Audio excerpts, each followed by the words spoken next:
សួស្តីបងប្អូនសិស្សសាស្ត្រនុសិស្សថ្នាក់ទី12ទាំងអស់គ្នាសូមស្វាគមន៍មកកាន់ Channel របស់ខ្ញុំមុននឹងចាប់ផ្ដើមធ្វើលំហាត់បាទខ្ញុំបាទសូមឲ្យបងប្អូនទាំងអស់គ្នាជួយចុច Subscribe នៅ Channel YouTube របស់ខ្ញុំបាទមួយផងដើម្បីបានទទួលនៅលំហាត់អនុវត្តលំហាត់ថ្មីៗនិងមេរៀនថ្មីៗសម្រាប់សិក្សារៀនសូត្រប្រចាំថ្ងៃអូខេណែយើងរៀននៅក្នុងថ្ងៃនេះមុននឹងចាប់ផ្ដើមមេរៀនអឺបើលោកគ្រូសុំសួរសំណួរមួយខ្ញុំបាទសុំសួរសំណួរមួយបើមានមនុស្សម្នាក់តែងតែមកដល់តាន់ពេលវេលាជានិច្ចមិនដែលយឺតយ៉ាវទេតើភាសាអង់គ្លេសយើងប្រើពាក្យមួយណាដើម្បី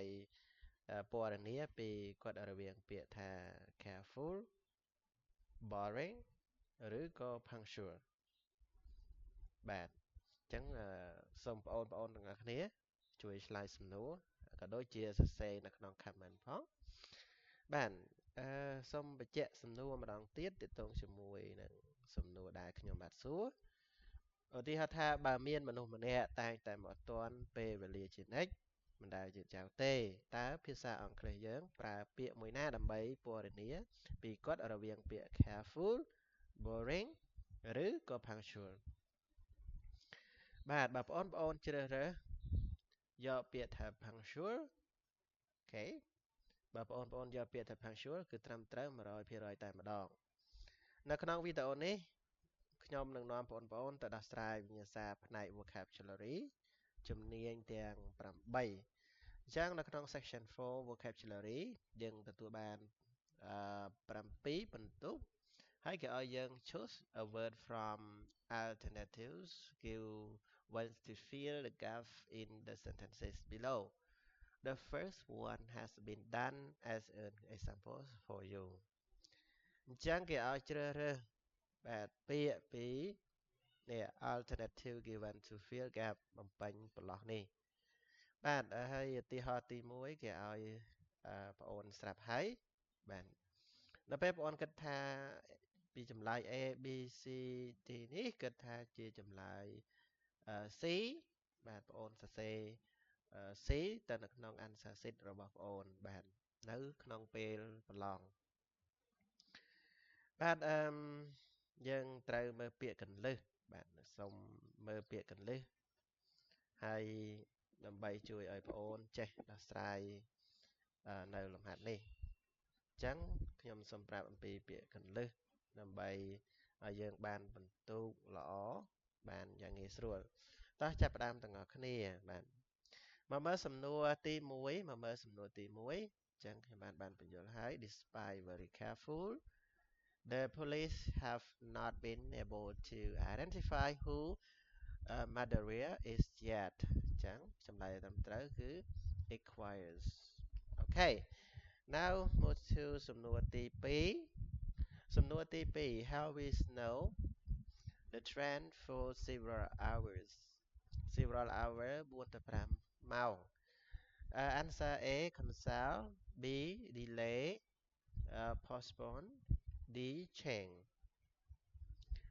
បាទចម្លើយមួយណាជាចម្លើយដែលត្រឹមត្រូវគិតមើលយើងមើល trend for several អញ្ចឹងចម្លើយត្រឹមត្រូវគឺចម្លើយ B បាទចម្លើយ B គឺជាចម្លើយដែលត្រឹមត្រូវ delay បាទចុះហេតុអ្វីយើងមិនយក cancel cancel យើងប្រែថាលុបចោលបាទហេតុអីបានយក cancel ទៅអញ្ចឹងបើសិនជាយើងព្រោះនៅក្នុងប្រយោគមាន clear for several hour បញ្ជាក់ថារថភ្លើងគ្រាន់តែយឺតយ៉ាវឬពន្យាពេលអស់ប្រហែលម៉ោងប៉ុណ្ណោះមិនមែនលុបចោលទាំងស្រុងឡើយអញ្ចឹងយើងយកពាក្យ cancel មិនត្រឹមត្រូវទេវាអត់ឈប់ណាអញ្ចឹងយើងយកពាក្យ delay delay ពន្យាពេលអត់បានបញ្ឈប់ទេ Move to the សំណួរទី3 I still really like a cigarette even though I smoking 2 years ago A give in B give out C give over D completed គិតថាចម្លើយមួយណាជាចម្លើយត្រឹមត្រូវបងប្អូនទាំងអស់គ្នាបាទចម្លើយដែលត្រឹមត្រូវតើជាចម្លើយមួយណាបាទសំណួរទី3នេះជាប្រភេទ phrasal verb បាទសំជាក់ជាប្រភេទ phrasal verb I still really like cigarette even though I តើចម្លើយមួយណាជាចម្លើយដែលត្រឹមត្រូវបាទចម្លើយដែលត្រឹមត្រូវគឺចម្លើយ B បាទចម្លើយ B គឺជាចម្លើយដែលត្រឹមត្រូវអ្នកទាំងអស់គ្នាហើយបងប្អូនត្រូវចងចាំថា phrasal verb give up មានន័យថាបោះបង់ចោលនៅទម្លាប់អ្វីមួយដូចជាការជក់បារីនេះឯងអូខេអញ្ចឹង move to សំណួរទី4 most parents find it sorry find it is difficult to their children nowadays A foster B bring up C develop D grow up ទី4តើចម្លើយមួយណាជាចម្លើយដែលត្រឹមត្រូវបងប្អូនទាំងអស់គ្នាបាទចម្លើយដែលត្រឹមត្រូវគឺចម្លើយ B ចម្លើយ B គឺជាចម្លើយដែលត្រឹមត្រូវ bring up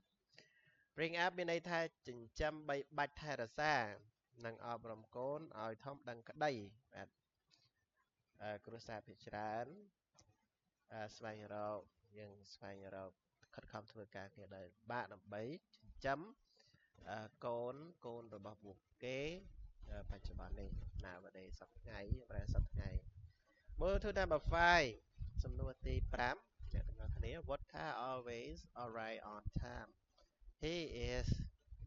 A careful B boring C punctual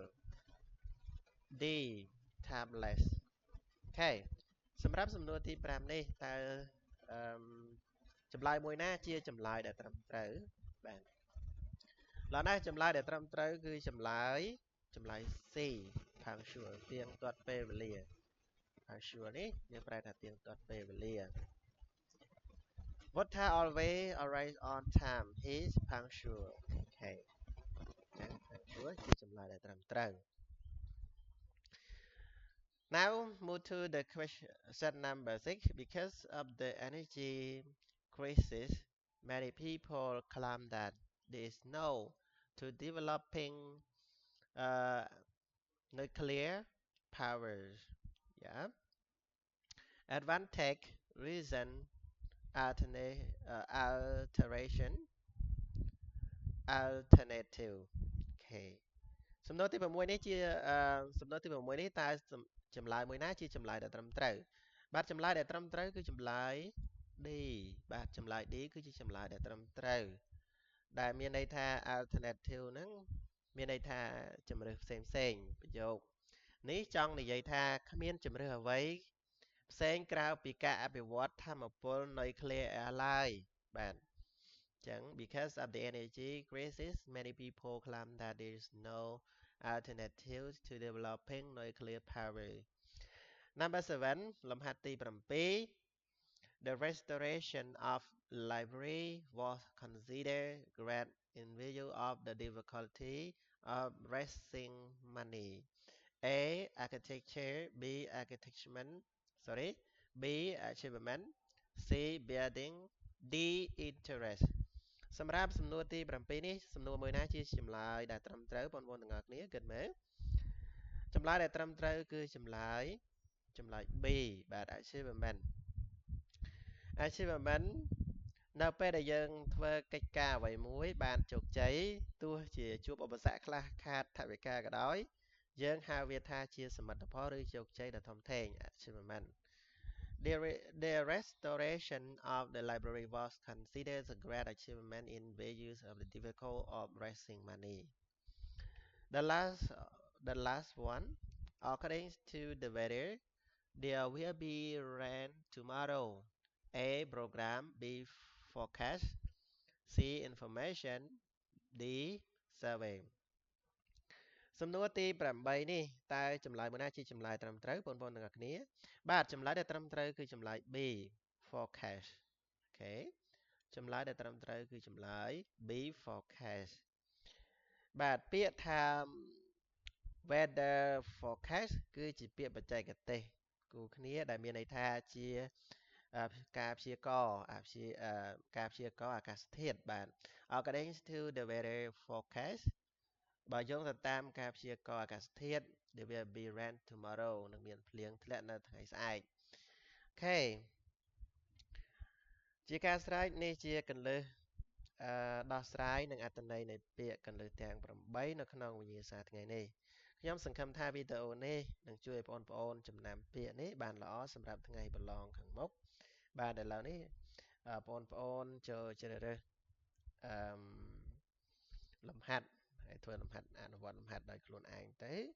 ហើយមួយទៀតកុំភ្លេចចុច like បងប្អូនកុំភ្លេចជួយចុច like share ទៅកាន់មិត្តភ័ក្តិមិត្តរួមថ្នាក់និងចុច subscribe channel របស់ខ្ញុំម្នាក់មួយផងដើម្បីកុំឲ្យរំលងវីដេអូមេរៀនល្អៗនៅថ្ងៃក្រោយសូមជូនពរបងប្អូនទទួលបាននិទេស A គ្រប់គ្នាជួយគ្នាជួបគ្នានៅវីដេអូក្រោយបាយបាយ